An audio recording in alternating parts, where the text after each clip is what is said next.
We're driven by the search for better. But when it comes to hiring, the best way to search for a candidate isn't to search at all.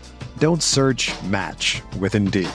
Indeed is your matching and hiring platform with over 350 million global monthly visitors, according to Indeed data, and a matching engine that helps you find quality candidates fast. Ditch the busy work. Use Indeed for scheduling, screening, and messaging so you can connect with candidates faster. Leveraging over 140 million qualifications and preferences every day, Indeed's matching engine is constantly learning from your preferences, so the more you use Indeed, the better it gets. Join more than 3.5 million businesses worldwide that use Indeed to hire great talent fast. And listeners of this show will get a $75 sponsored job credit to get your jobs more visibility at Indeed.com/Blue Wire. Just go to Indeed.com/Blue Wire right now and support our show by saying that you heard about Indeed on this podcast. That's Indeed.com/Blue Wire. Terms and conditions apply. Need to hire? You need Indeed.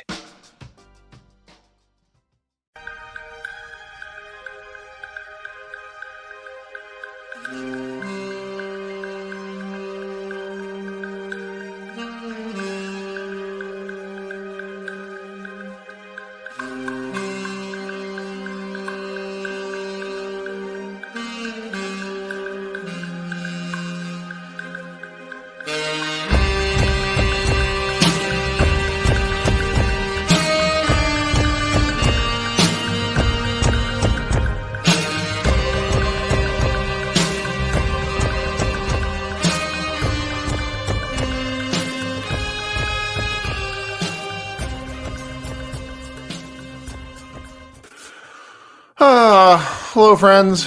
Welcome to Pod Maverick After Dark. I'm Kirk Henderson. We are joined, as always, by Josh Bowe. We're both editors over at MavsMoneyball.com. Josh, how you doing today? I'm doing pretty good. That was a pretty crazy game. I'm trying to think of how we are going to talk about this game because I feel like there are a million things to talk about. Mavs fans are definitely mad because that was a pretty emotional game. I understand why, but that was, objectively, that was one of the better playoff games I've watched in a few years. Like, that was entertainment wise, that was wild game. Obviously it's bad that the Mavericks did not come out on the right end of it. Your camera died. Yeah. Let's see here. I'm really trying to think about this because obviously, so the Mavericks lost 116 to 111.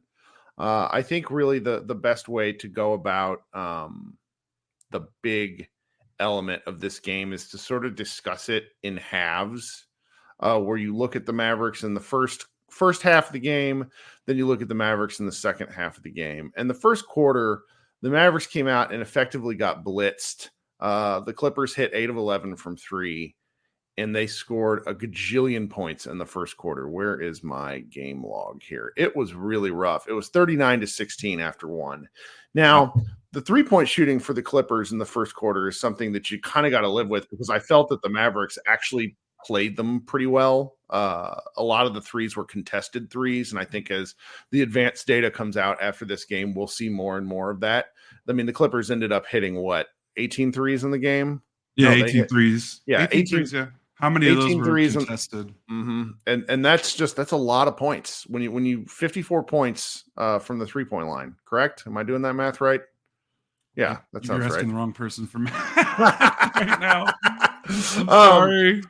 It's okay. And so it's like when that happens in the first quarter and you're just sort of caught looking. The thing that I'm not understanding is this is the third first quarter in 3 games where the Mavericks looked to have no offensive answer for anything that the Clippers were doing. And that strikes me as concerning because as good as Jason Kidd has been making defensive adjustments throughout the season, the offensive answer often seems to be, we'll just go figure it out. They didn't get nearly as many lob attempts in this game. I think your point about Zubac not coming out and defending Luka quite so high played an element in that. But I would love to hear your thoughts on it. And so to only score 16 points in that first quarter is really pretty putrid. Now, we got to get this up front and out of the way. And I'm just going to say it. I don't really care who it pisses off. if Luka Doncic is going to shoot 27% from three, the Mavericks might not win this series. Really wild take here, because the man shoots a lot of threes. And in the first half, he was 0 for 7 from three-pointer. And the shots were not close. It was really, really baffling to see. It was almost like watching rookie year Luka. We understand that the man has a knee injury right now, but I don't think that's why the shots are falling. Like there's not falling is the answer to the question. And he hit a big one in the fourth quarter, which was nice. We'll circle back to that, I think, as we talk about this some more. But in the first half and really in the first quarter, the Mavericks shot making just wasn't there. And it was just sort of frustrating to see, Yeah. And, we could talk at the end of the day about all these adjustments, which we're going to talk about. We're going to talk about the fourth quarter. We're going to talk about what happened down the stretch. I have to defend some takes I made on Twitter because I'm getting absolutely roasted right now. Are you? Yeah, because I don't think that the coaching was that. Not saying the coaching was good down the stretch, but I don't think it was as big as a failure as maybe some other Mavs games that we've watched. But I just wanted to say, we can talk about all that, but if Luka's going to shoot 20, what is it? What are you shooting? 20? You said before we went He's live. shooting 38.6 from the floor and 27.5% from three. They're not going to win winning if that's happening. They're not. And if it, whatever the reason, if it is because he's injured and the knee is hurting him, if that's the reason, he's still it can be an excuse in terms of, okay, that's the reasoning for why it's happening. But now you have to do something else, so what are you going to do to compensate? If Luka's knee is hurting him so much that he cannot make threes, what are you going to do to get around that? Because they did it in the second half. Yeah, they did in the second half, which was just give Kyrie the ball. And there was more to it than that, though, because Luka, we're getting a little bit ahead of ourselves. So the second quarter, things get so bleak in the second quarter. And just let me get this off my chest. I don't think this was a Jason Kidd game either. I'm not I don't want Jason Kidd to be the head coach of this team for another 5 years. He's probably going to be. ESPN's Tim McMahon put out an article today about the Mavericks that was really good. It was about the GM. It was about the structure of the roster. And in the article, 3/4 of the way down was talk about the likelihood of an extension from Kidd. And I just have to say this. I don't feel super comfortable giving my coach an extension if the team that he is coaching is down by 25 points or more twice in 4 games.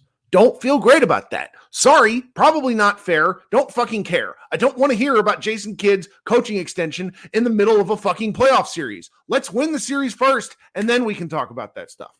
Okay, we'll come back but so the Mavericks get down by a gajillion points. I mean, I'm sitting there watching it with my kid, and he's like, what are we watching? Why are you watching this? Let's do something else. I mean, they were down by 31 points at the 5:43 mark of the quarter.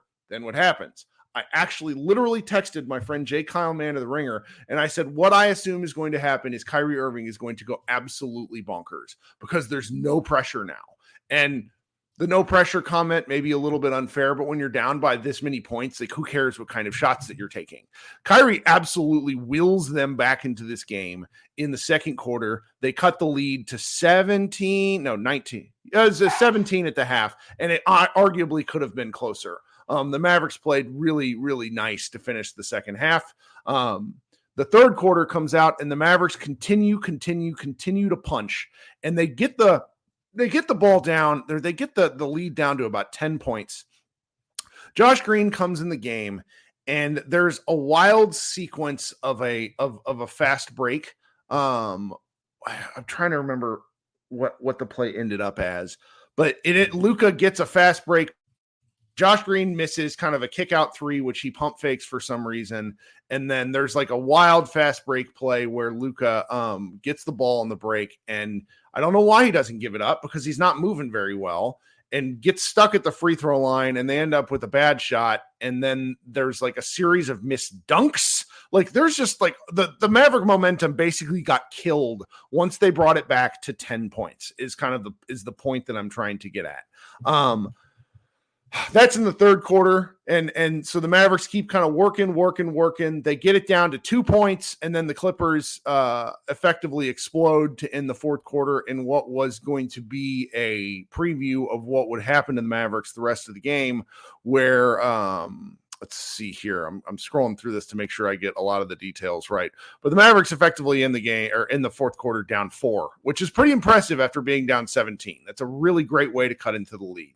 The fourth quarter is pretty crazy. It really felt like the Mavericks lost the thread to open the fourth quarter because they get within 3 points, and then all of a sudden they're down 9. The Mavericks defense was just spent. And the key component, and something I think we're going to have to talk about a little bit later, is the Mavericks went uber small with Maxey at the 5. And if we're talking about fan consternation related to Jason Kidd, it was that Lively was no longer in the game. And Lively's just physical defense was a key component to them coming back in the third quarter.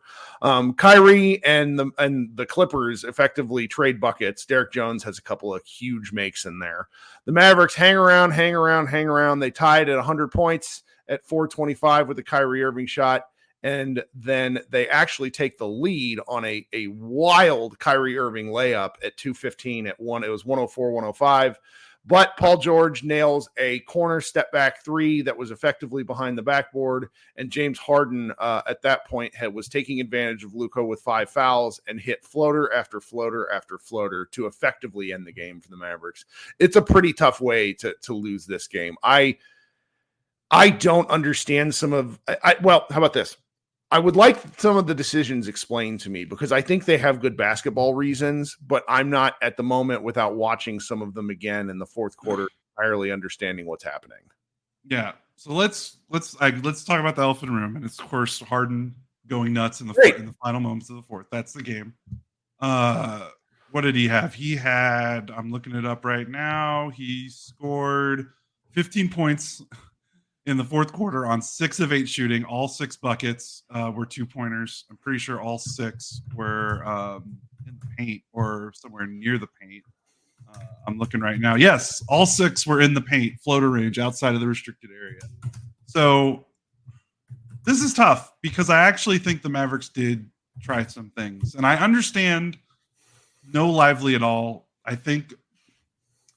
I don't know what the thought process was there. That's a very fair criticism. Well, hold on. I don't really have anything to offer on that. Well, so the lineup with PJ and Maxey has been spectacular. Very good. Like, it's just, and so that's and it's helped win them games 2 and 3 also. Yes. And that's the reason. Like, that's effectively the reason why Kid kept writing it. But I think that the question that I have is it very clearly stopped working with about 6 minutes left. The difference was Kyrie's shot making.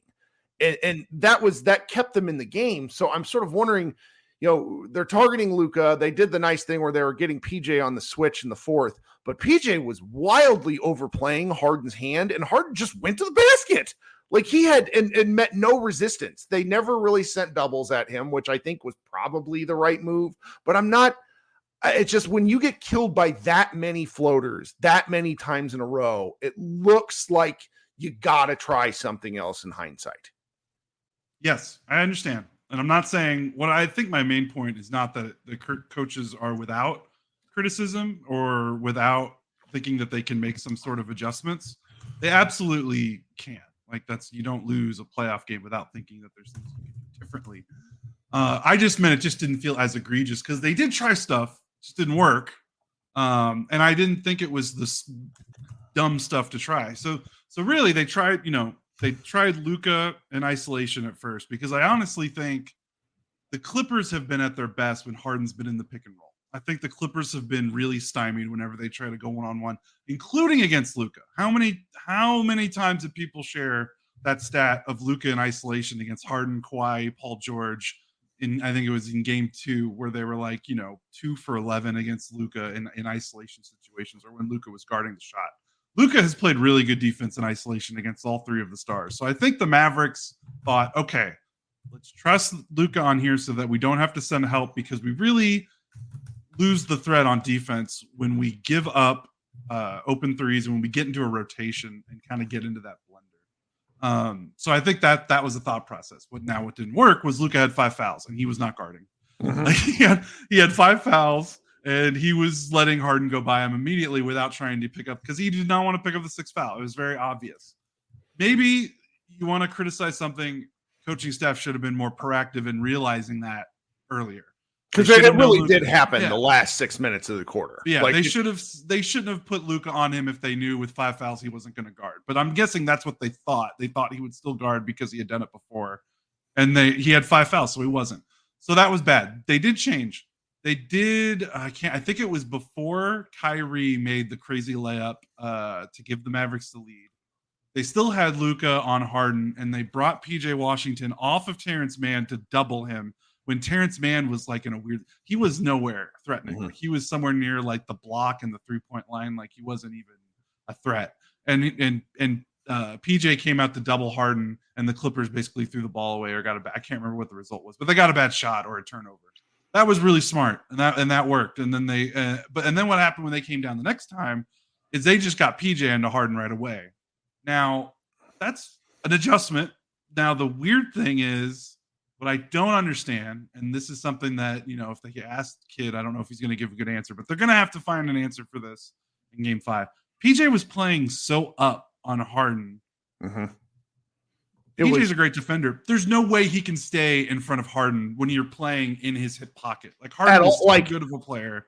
Former MVP. Like, what are we doing here? So like, when it's inviting it. So when he gets by him, you have to anticipate if you're asking your defender to play that close up, why was the help so late? I almost wonder if they just thought Harden couldn't make floaters. Because the Mavericks defense has been predicated on, we're giving you nothing in the restricted area in the rim. We're going to give you some threes, and you're going to have to hit some floaters, which I think if you're playing the averages normally is a smart percentage-wise.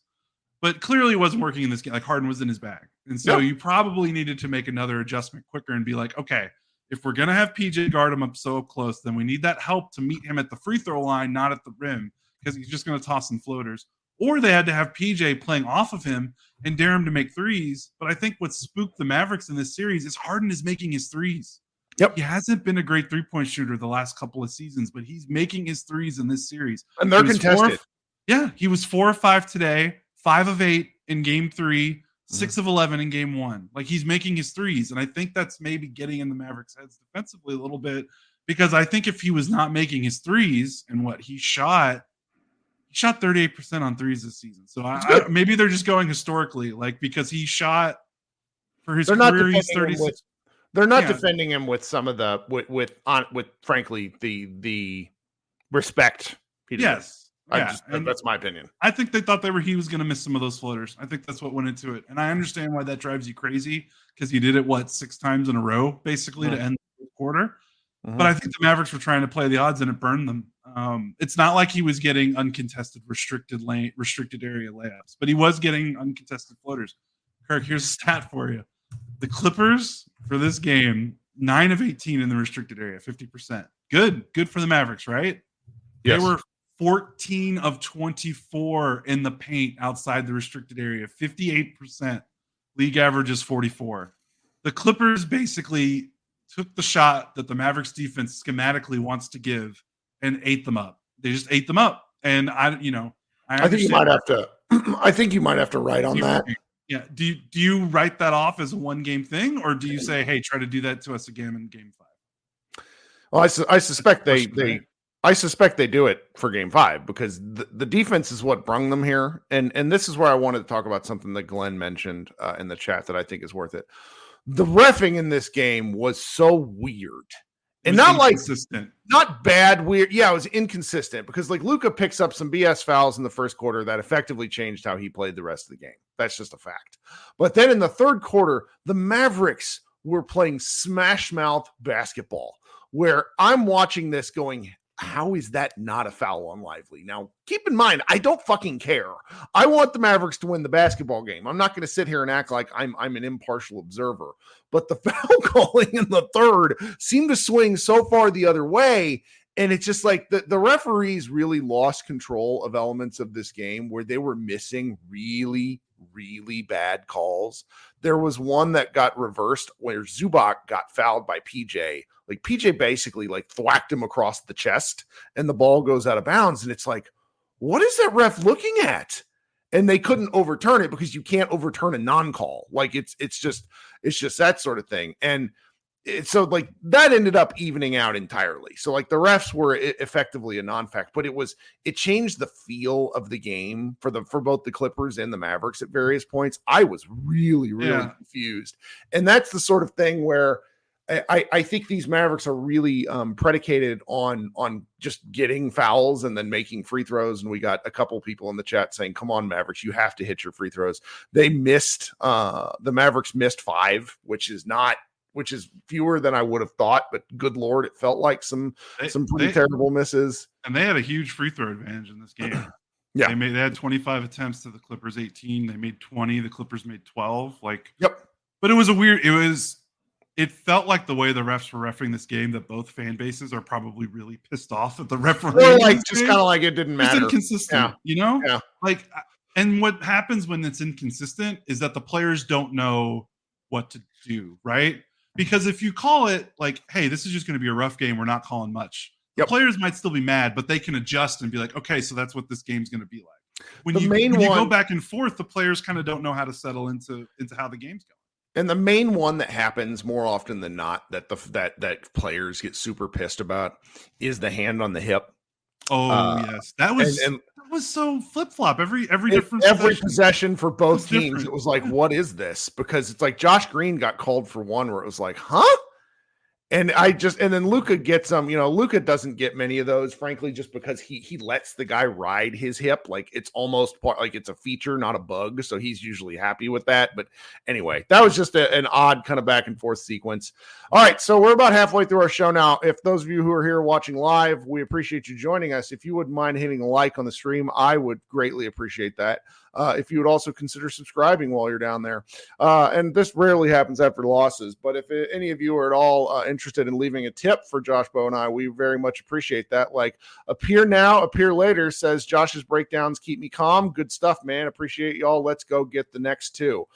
Josh is one of the best writers in the Mavericks scene. You guys should head over to Mavs Moneyball and read his Game 3 third quarter Kyrie outburst breakdown. It's really, really good stuff. And those of you who are listening on the audio stream, if you could consider subscribing to the show, tell your friends, tell your neighbors. We have fun here at Mavs Moneyball. I'm sorry, at Pod Maverick. And we're going to continue to have fun, as in when Josh and I are done with this show, I will host our secondary live show where if you have takes off, if you want to get some frustrations off your chest, or if you want to talk about something you really enjoyed, please feel free to hang out and you can come talk with me live. All right, we will be back after I insert some audio ads here for the audio listeners, and then Josh and I will pick it up where we left off. Football season may be over, but the action on the floor is heating up. Whether it's tournament season or the fight for the playoff home court, there's no shortage of high-stakes basketball moments this time of year. Get in on the excitement with Prize Picks, America's #1 fantasy sports app, where you can turn your hoops knowledge into serious cash. You can now win up to 100 times your money on Prize Picks with as little as 4 correct picks. You can turn $10 into $1,000 with NBA, NHL, and college basketball entries today on Prize Picks. Prize Picks even offers injury insurance so that your entries stay in play even if one of your players gets injured. So for basketball games, this means if you have a player who exits the game in the first half and doesn't return in the second, that player projection won't count against you and the rest of your entry stays live. Download the app today and use the code BLUEWIRE for a first deposit match up to $100. That code is BLUEWIRE for a first deposit match of up to $100. Prize Picks. Pick more, pick less. It's that easy.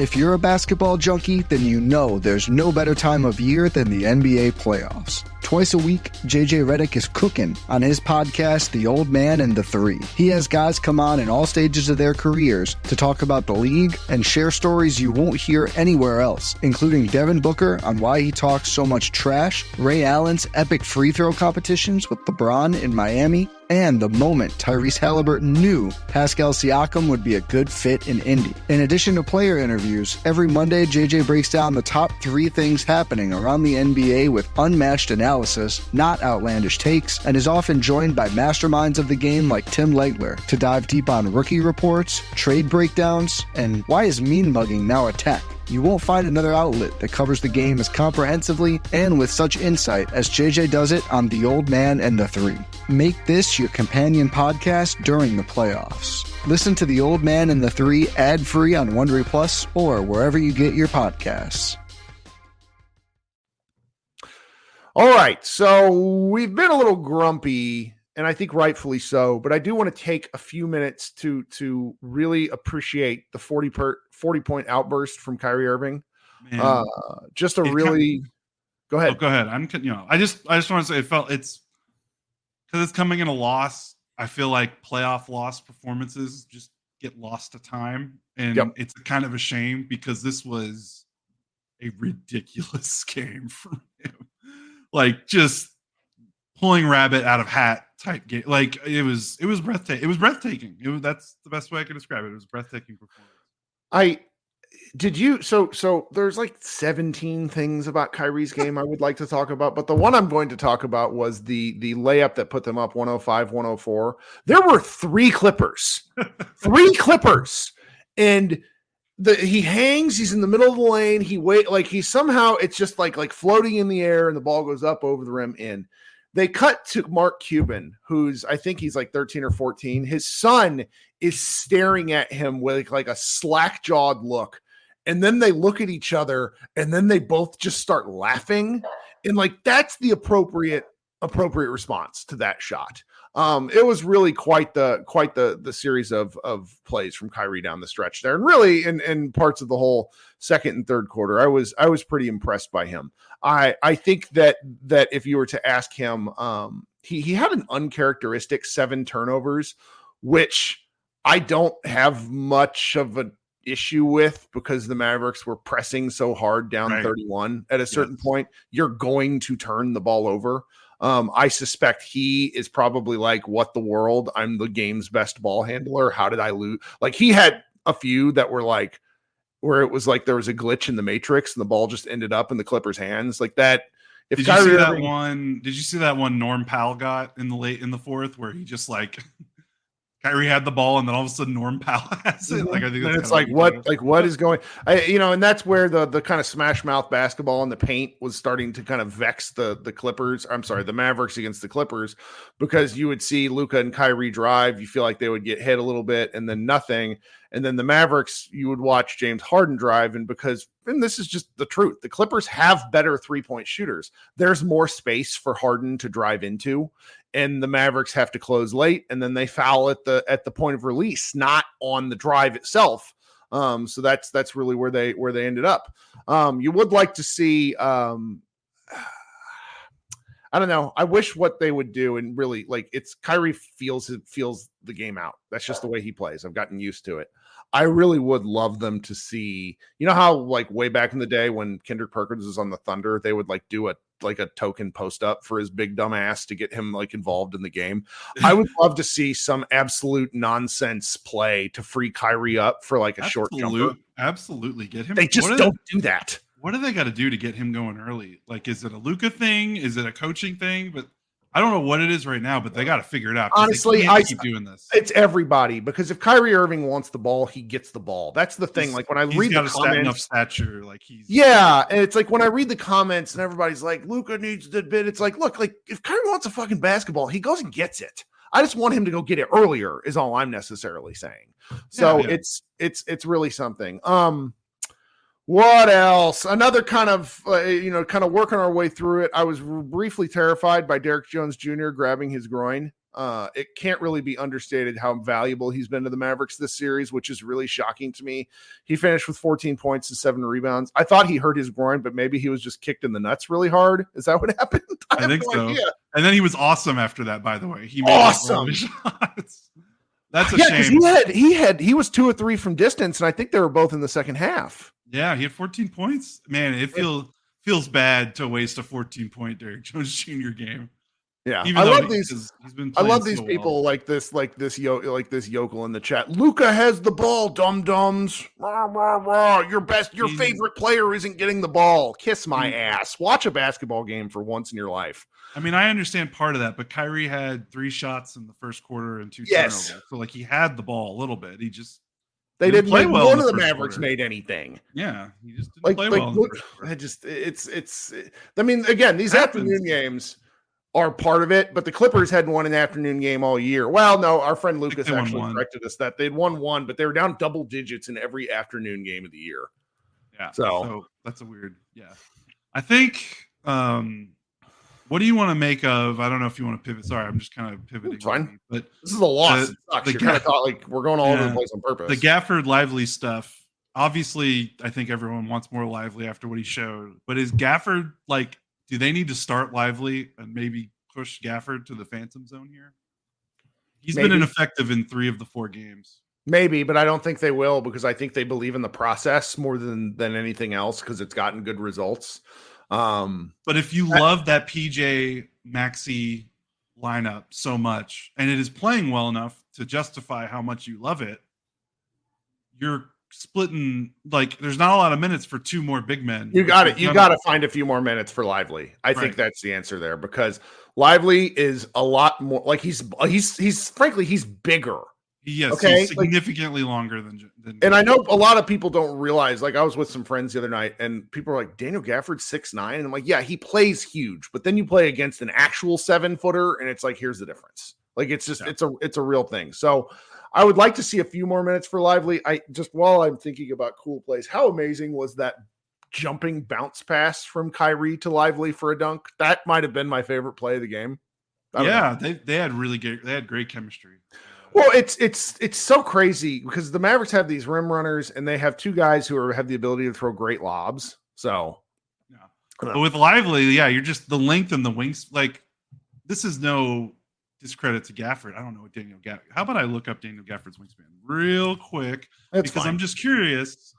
He's just getting. He didn't get eaten alive too bad by Zoo this game, but it was still one of those things where you're watching him and he had 19 ineffective minutes with 2 turnovers. That can't happen. So Gafford's wingspan is 7'2", Lively's is 7'5", which is, I keep forgetting how long it is, but that's 3 inches. That makes a difference if you're guarding someone shooting something in the paint. You know what I mean? 3 extra inches to contest a shot in the paint.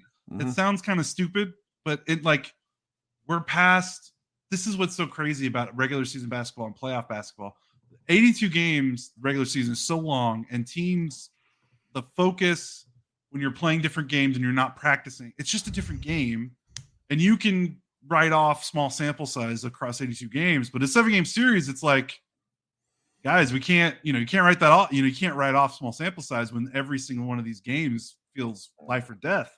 Mm-hmm. So I think, I don't know if they're going to do it, but I would start Lively, and I would make Lively play somewhere between 20 to 28 minutes, and you're going to go to your PJ Maxey lineup, and then you give Gafford whatever's left after that. I don't know if they're going to do it, but I think that's the move.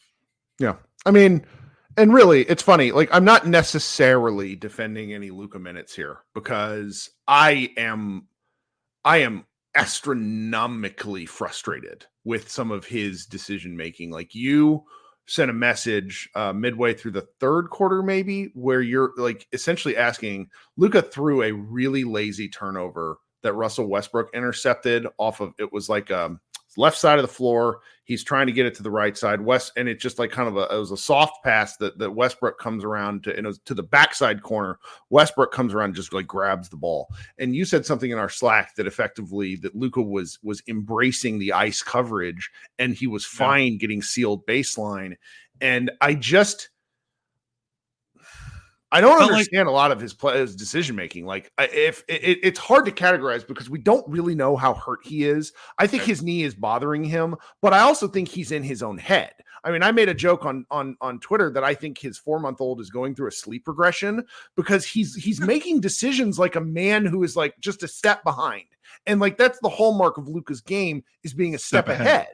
So it's really confusing to watch. And yes, I know, guys, he ended up with 10 assists. I'm not an idiot, but there's just something to his play style lately where he's missing bunnies. He's getting all the way into the paint and not taking shot. Zubac threw his shit back at him on a drive from the left side. That never happens. His timing is atrocious right now. And if we're looking at the beginning and the end offensively, the Mavericks just need him to play better. There's just no other way around it.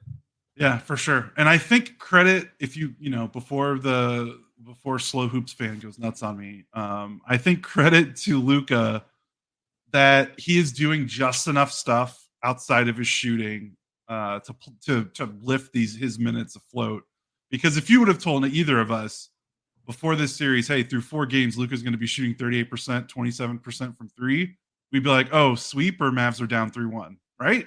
Like, there's no way I think we would have believed the Mavericks would be in a 2-2 series at best. So he has passed the ball well, mostly. His defense has held up, mostly, outside of some bad possessions here or there.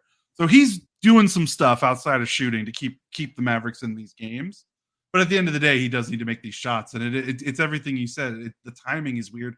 Like I said in our Slack, and you mentioned, he's letting teams ice him in the pick and roll, which icing is where the pick and roll shades you to go baseline and toward the corner instead of giving up the middle.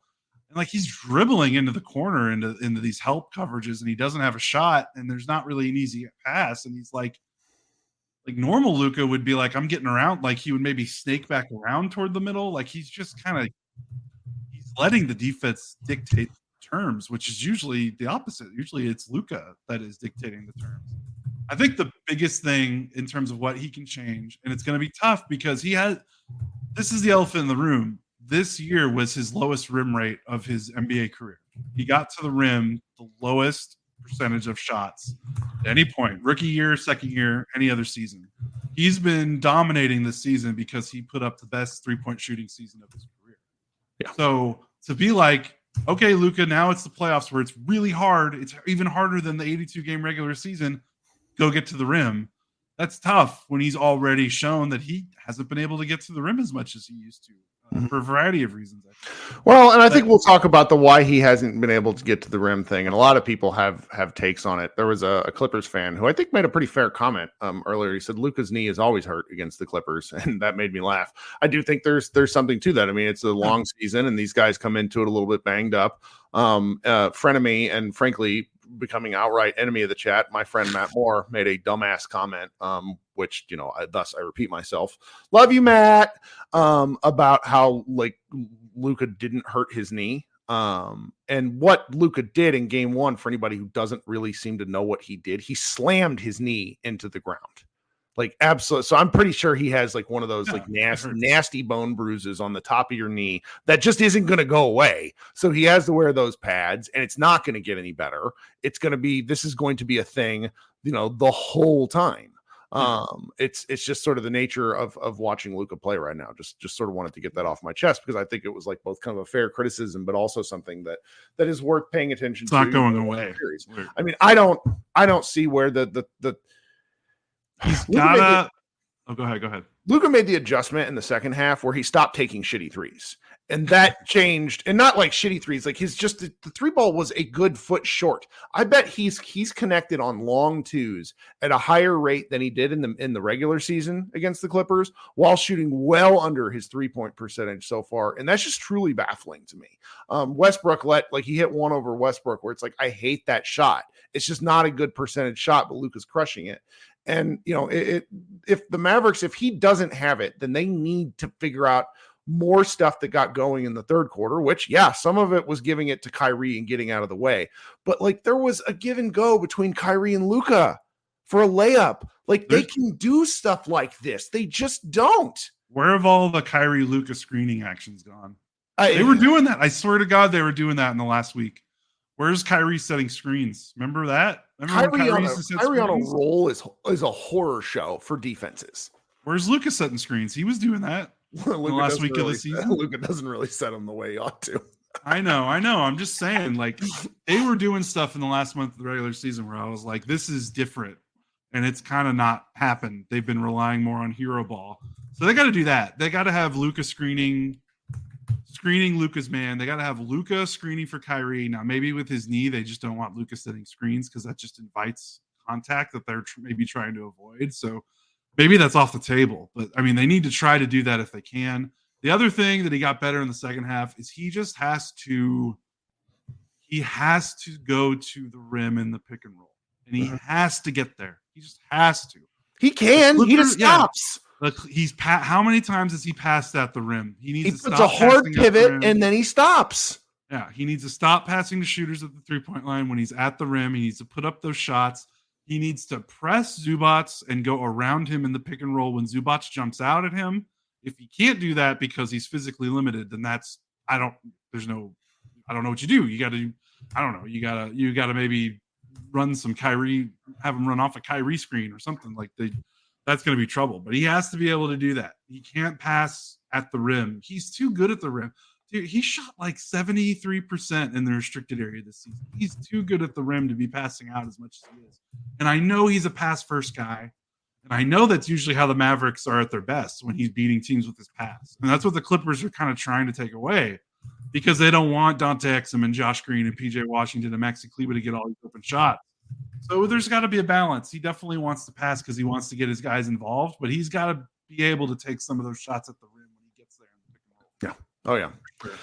All right, 2 quick comments. We got a tip from Doe, longtime listener to the show. He said, we made many mistakes, and we were let Harden run the same play, and he made 5 out of 6 layups. We should have at least switched to Derek Jones Jr. or double Harden or force someone else to beat us. I don't really want that's actually an interesting discussion. I don't really want I don't mind not doubling Harden the more I think about it. Like, the Clippers are deadly 3-point shooters. They're just gonna have to figure out something like the late switch to PJJ was good. Maybe like some late granted, they're not gonna ISO ball the whole time. Like, that's like that fourth quarter was grounding out the clock. So it's there's a lot of things I think the Mavericks may try, but what I'm just sort of confused about is that they didn't seem to realize that their bread and butter wasn't working. That's the part that I'm alarmed at, because it didn't not work for most of the fourth quarter. I probably double negative. What they tried didn't work for the fourth quarter. Yeah. And they didn't recognize that, and that's a little confusing to me. Thanks, Doe, for that tip. Really appreciate it. Zachary Horge says Paul George and Harden are not combining for 60 again in the Mavs in Game 6. It's a pretty bold proclamation. I think the Clippers basically need that to win. One thing we haven't discussed at all was Paul George becoming Michael Jordan for a half. And that shot he made in the fourth quarter, from the corner against Derek Jones Jr., it's an all-time shot. I mean, not all-time like historically, but just difficulty. Like, that was crazy. They were down 2. Like, I think that shot kind of took the air out of a lot of what the Mavericks were doing. Obviously, they had opportunities to get around it, but that was, holy cow, that was a crazy shot. I got one of my friends in the chat who is an actual basketball coach. I'm gonna have to text him and call him after the game. He says lively out of the game is the issue. He kind of agrees with us. Oh man, this is just one of those losses you're going to stew with. The Mavericks have 2 days off before they head back out to Los Angeles, and they play the late game, which is effectively set to ruin my week, because I don't really do very well after these 10 p.m. start games. That'll be pretty fun though. And then they play Game 6 because it's 2-2. They play Game 6 on Friday, which is the late game as well. At least they'll be back in Dallas in 6, so maybe not. But the ESPN scheduling of it all, like this is I think, other than the Knicks Sixers series, I think this is the series that has the most interesting casual observations going on, because a lot of the other series are either not very good stylistically or they're just awful. There's really no other way to put it. Though, did you see Jamal Murray got hurt and is out, I think, for Game 5. Whoa, really? That could really swing things in the Lakers thing. That explains his playoffs. He's been awful. Besides that game winner, but that makes sense. Can I wanted to talk about 2 more things. I know we're winding down. I want your thoughts on, so Kidd pulled the ripcord on basically what we were talking about with the minute squeeze. He did not play. He pulled the ripcord on Exum, and he pulled the ripcord on Josh Green. Green 13 minutes, Exum 2 minutes. I don't think either of those guys played in the second half. I don't think either of them played toward the end of the first. I think he took them out sometime toward the end of the first half, and they didn't play again. I don't think. He's lost faith in basically. Exum has made 1 shot this series, so he's not wrong to lose faith. Yeah, I mean, I wouldn't say wrong. I just noted. I think that's. I'm really surprised. I would have figured Exum would be the guy to nut up. We actually ran a poll on the Mavs Moneyball website, and 49% of respondents thought between Maxey, Derek Jones Jr., and Exum, that Exum was going to be the one to step up and have a big series. And Exum he's gone away. He's not gotten many shot attempts, but his shot attempts are good and he's not hitting them. And when you're not hitting your shots and you're also not particularly good on defense, kid is going to go away from you. The Josh Green thing is a little interesting for me. We are traditionally a Josh Green frustration zone because we don't particularly love him as a player, but you have to admit, even if as Josh Green haters in games 2 and 3, he's pretty helpful. He helped mix things up in a certain way. And I think that's actually the problem. Josh Green is a great mix, like throw the dice guy. But if he has a role where he's to come in and he's to guard guy X, guy Y, he sucks. He is not a good point of attack defender. I don't care what you tell me. He's not good at it. And if you're not going to hit corner threes, then you're not scoring the points that you're making up. Whereas when he's in kind of a frenetic zone and can come in for 2 to 3 minute bursts, I think he's a lot more effective. I don't like regular rotation minutes for him at this point in his career. Maybe I'm wrong. No, I mean, you saw why in this game. I mean, he's kind of like the trick or treat player. Like you put him in, and if he's making an impact with his athletic chaos, then you ride it. And then I think Kid is smartly like, when it's not working, he's like, all right, see ya. Like, well, I mean, I like this is reductive because again, he hurt his foot against I'm sorry, ads are playing on my computer here. He hurt his foot against the Thunder. Wasn't that the right game? Yeah, he hurt his ankle. Hurt his ankle against the Thunder way back in March 14th. He hit 1-3 in that game. Since then, he has hit 1-3 in the regular season and 1-3 in the postseason. Now, we're not talking a lot of volume. He's only taken 6 threes in the postseason, and he finished the regular season taking 11. So he's 2 of his last 11. If I'm doing that math correct. No. He's 2 of his last 17 from 3 or 16. That's not going to cut it is the bottom line here. Two of you're just, I trust Josh Green. I really do. I want him to keep getting the looks, but I think unless he hits one of those 2 early, he's just not going to be very effective. Yeah, for sure. And I think if they do start Lively, like they've basically got maybe 4 to 5 guys that they're consistently relying on right now that they feel like can be productive. They don't really have a bench. Like Norm Powell came in and got 11 points, like hit 3 of 5 threes. Like Plumlee was good in this game. Shockingly, he wasn't great the last game. And then the other thing I want to mention, like Russell Westbrook, like shout out to him because he very bounce back game for him. His fourth quarter was so smart because the Mavericks correctly were like, "We're not guarding you. You cannot make anything." And he had, what did he have? So they doubled off him in the fourth. He flashed, instead of just standing at 3-point line, he flashed to the paint and basically made a perfect lob to Plumlee for a dunk. And then the other time that they left him wide open, he caught the ball near the free throw line. He cuts baseline and gets a layup. And this is when the Mavs start, storming back. If he just hangs around the 3-point line, the Clippers probably are out 4 points, and who knows where this game goes. So, credit to him for being smart and manipulating the space that the Mavericks were giving him. Because the Mavericks, the Mavericks didn't boof that defensively. You're supposed to do. Westbrook just did what he was supposed to do in response. So, but they need some bench pop. They don't have a guy coming off the bench right now. They can get them double-digit points. So with Luka struggling, I feel like, man, the offense is just all Luka Kyrie right now.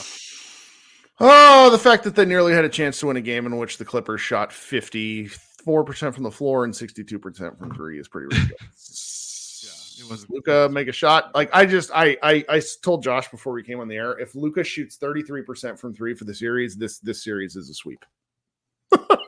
Yeah. So it's not.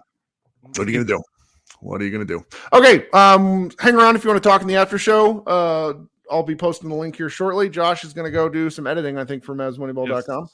Thank you so much for hanging out, guys. We will be right back. And for those of you listening on the podcast stream or on the audio stream, the Mavs group therapy will get posted sometime Monday afternoon. Everyone, have a great start to your week, and go Mavs. Whether you're a world-class athlete or a podcaster like me, we all understand the importance of mental and physical well-being and proper recovery for top-notch performance.